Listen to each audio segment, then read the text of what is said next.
Good day, fellow South Africans and citizens of the world. Well, it looks like the ANC is terminal. And I'll tell you why.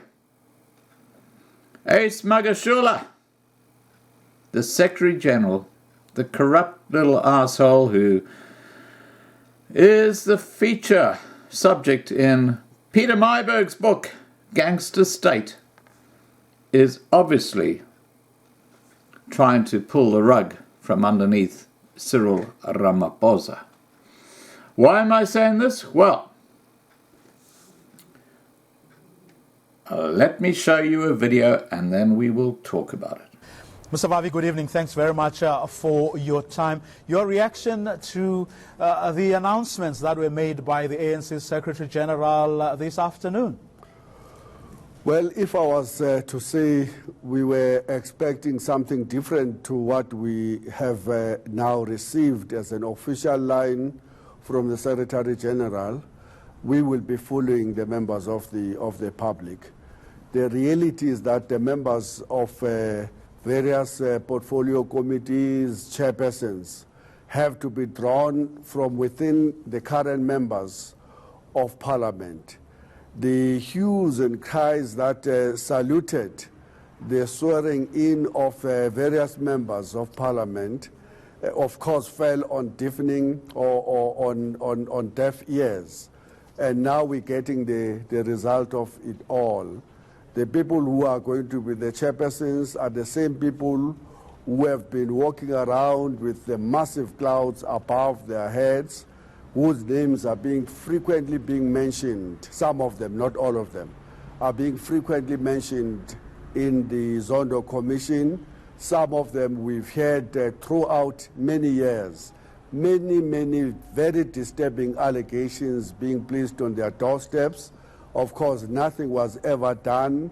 They were not asked to step aside to save the ANC image in line with the resolutions of the ANC national conferences. They remained in town, and now they are being given very senior positions to hold the executive to account. What a joke. And who can be held to account by the people that you put up in the screens of our television just a few minutes ago? It's a joke. But this is a reflection of what the ANC is today. Well, it's a divided organization. Well, I mean... Can I continue? It's a divided organization. When you look at the list... Yes, I was going to say, when you look at the list in its entirety, you do find a lot of people who are not embroiled in any scandal. Now, it would seem like a great deal of balancing act had to be achieved. And you yourself, as a former General Secretary of COSATU, would know how delicate a balance one has to strike when it comes to these sorts of things. Absolutely. And I think that what you see in the cabinet and what you see in the chairpersons of the portfolio committees is a product of that very delicate balance of trying to find the most appropriate way of accommodating everybody that is inside the tent. It's an untenable situation, to be frank with you, because it says to South Africa, on one hand, we are embarking on a new dawn, and there's a new era. We no longer are going to tolerate corruption. We're going to make unequivocal statements that we are now starting on a new slate. But on the other lip, we're still going to have to embrace the same people who the public have begun to see them as being synonymous with the state capture allegation. And the point that I was trying to make before you interrupted me is that this is actually the reflection of the reality that we're going to have to contend with for the next 5 years in the ANC or under the ANC rule. An organization so deeply divided not because of a different ideological currency, divided not because of different political standpoints, but divided because people who belong to different factions have put themselves into pigeonholes, not because the other groupings are better off than the others, but all of them have only one interest in common, and that is to lay their hands on the levers of the state capture for nefarious reasons in order to pursue personal wealth and to advance personal careers, and not necessarily to advance any interest of the South African citizens. That's the tragedy of this, because it then means that for 5 years we're going to continue to have this political uncertainty. We're going to see all of these battles that are playing themselves up in public of different factions.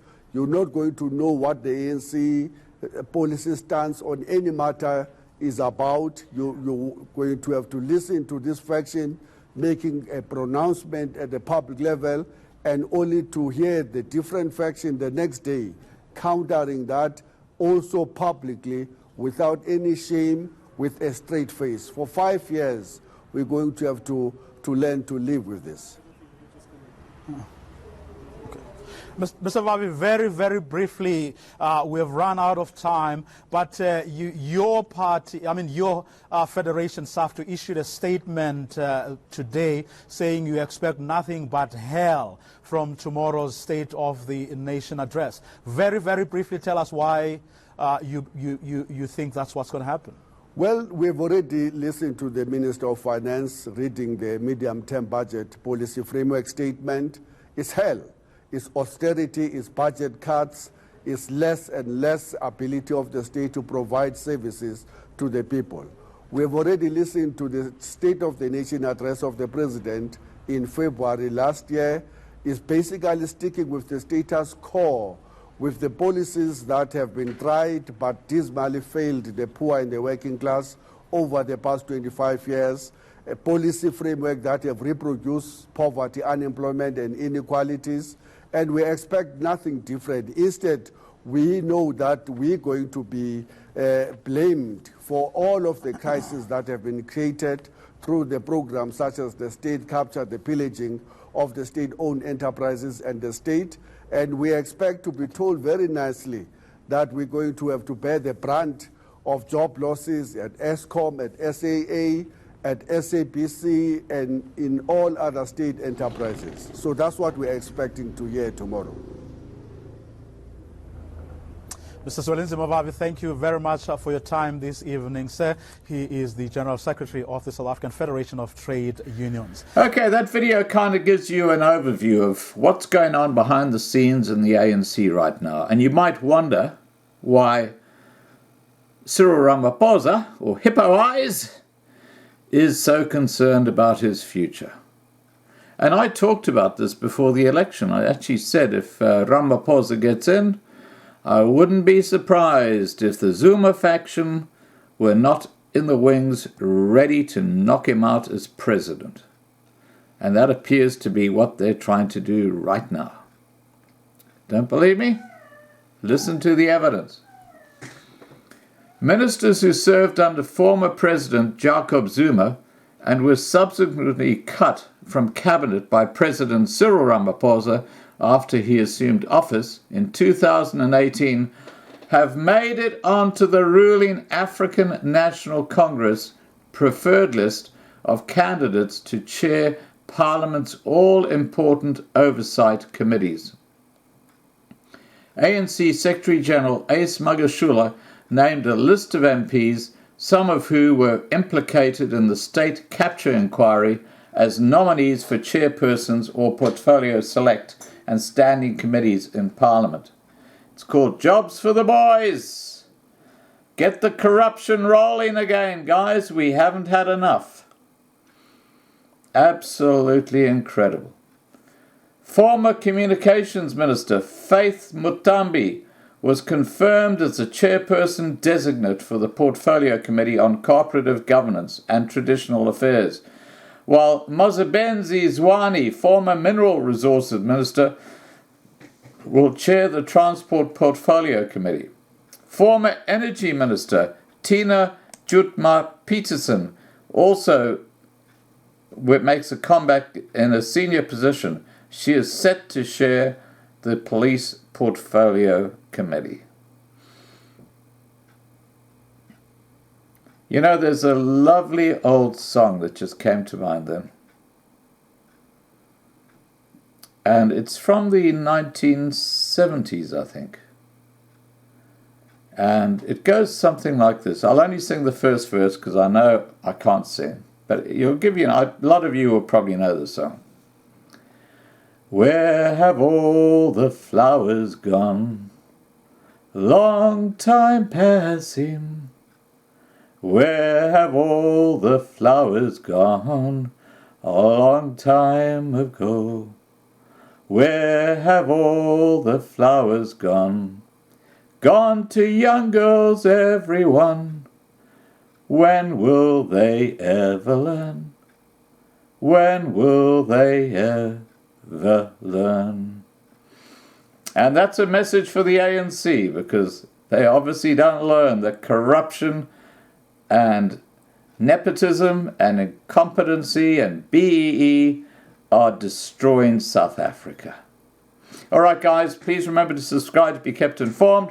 Ring the bell for updates, and have a great day.